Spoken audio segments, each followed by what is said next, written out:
1985 India का stock market आज जैसा डिजिटल और फास्ट नहीं था। ना इंटरनेट, ना यूट्यूब गुरुज, ना ट्रेडिंग एप्स, सिर्फ एक सपना और 5,000 रुपए।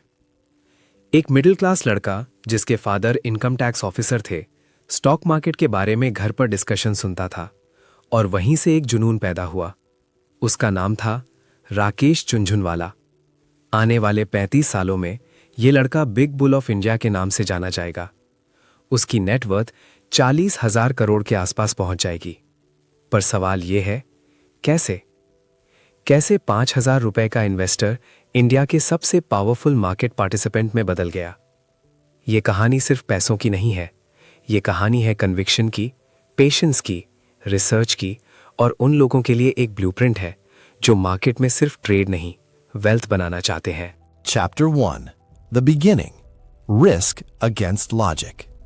1970s-80s का इंडिया, लाइसेंस राज का दौर, लिमिटेड अपॉर्चुनिटीज और मिडिल क्लास घरों में एक ही मंत्र, सेफ जॉब लो, रिस्क मत लो, गवर्नमेंट सर्विस बेस्ट है।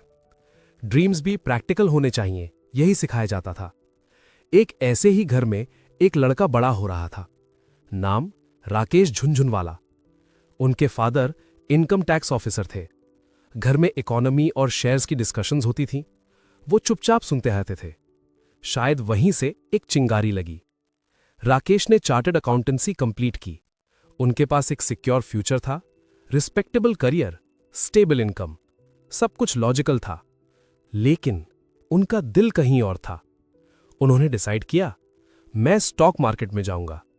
यह डिसीजन लॉजिकल नहीं था, इमोशनल था और रिस्की भी। जब उन्होंने ये बात घर में कही, उनके फादर ने सीधा जवाब दिया, मैं पैसे नहीं दूंगा। कोई ड्रामा नहीं, कोई सपोर्ट नहीं, बस एक साइलेंट चैलेंज। और शायद वही उनकी पहली टेस्ट थी। क्या वो अपने सपने पर खड़े रह सकते थे जब दुनिया उनके खिलाफ हो?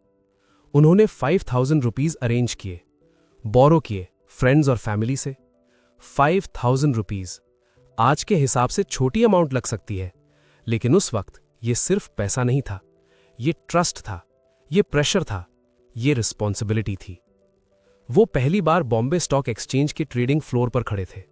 शोर, चीख पुकार, पेपर स्लिप्स, हवा में टेंशन।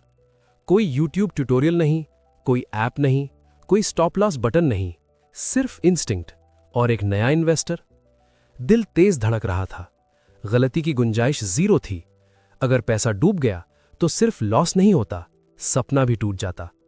कोई गारंटी नहीं, कोई बैकअप प्लान नहीं, सिर्फ बिलीफ कि अगर रिसर्च सही है तो वक्त उनका साथ देगा। ये बिगिनिंग थी, एक ऐसे सफर की जहां लॉजिक के अगेंस्ट जाकर रिस्क लिया गया। और हिस्ट्री ने साबित किया, कभी-कभी सबसे बड़ा रिवॉर्ड सबसे अनकंफर्टेबल डिसीजन के बाद मिलता है।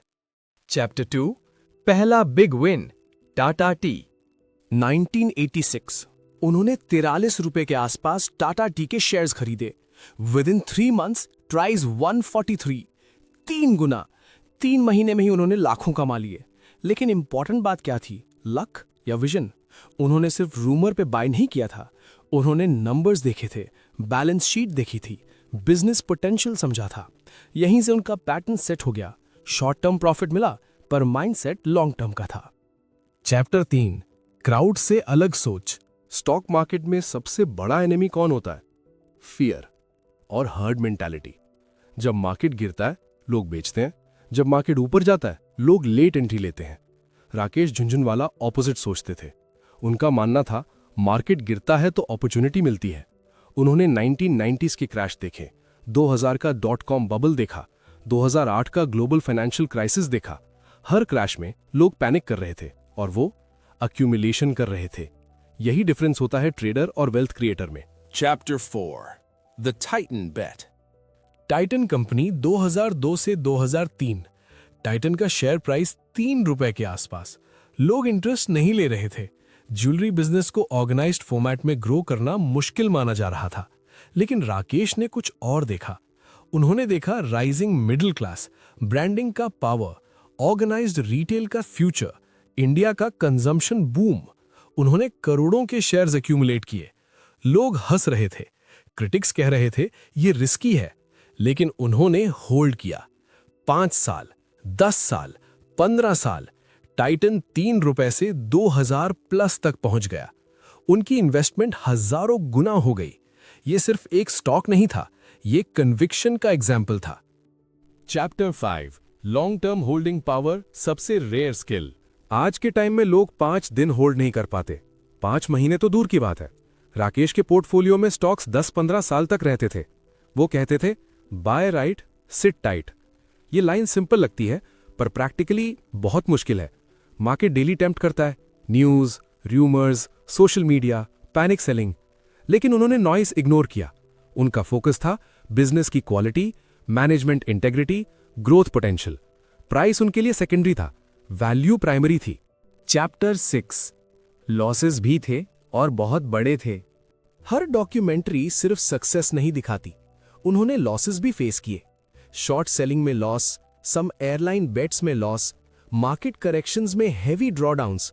पर उन्होंने कभी मार्केट को ब्लेम नहीं किया। उनका रूल सिंपल था, गलती मेरी थी, सीखो, आगे बढ़ो।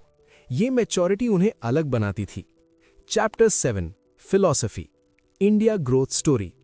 उनका सबसे बड़ा बेट किसी एक स्टॉक पर नहीं था, वो था इंडिया।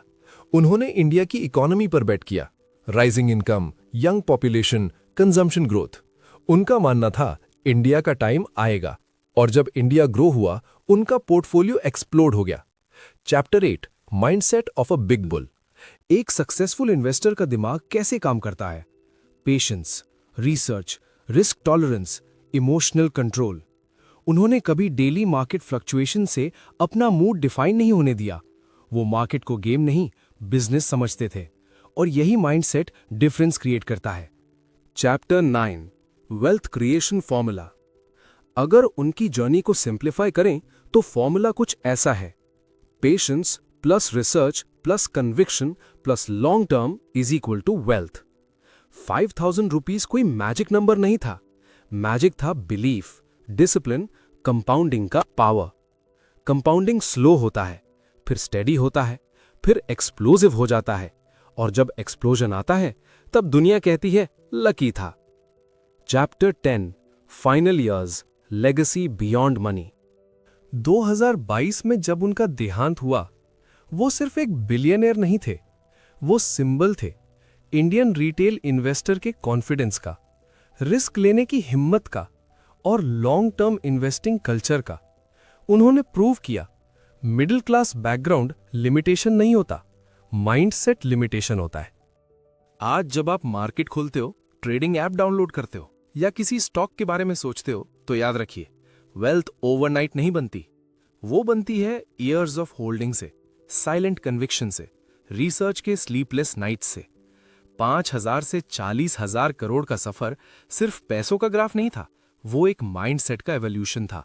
और शायद अगला बिग बुल कहीं मिडिल क्लास घर में बैठा हो, सपना देख रहा हो। स्टॉक मार्केट में सबसे बड़ा एज इंफॉर्मेशन नहीं होता, सबसे बड़ा एज होता है पेशेंस, और राकेश झुनझुनवाला ने ये दुनिया को सिखा दिया।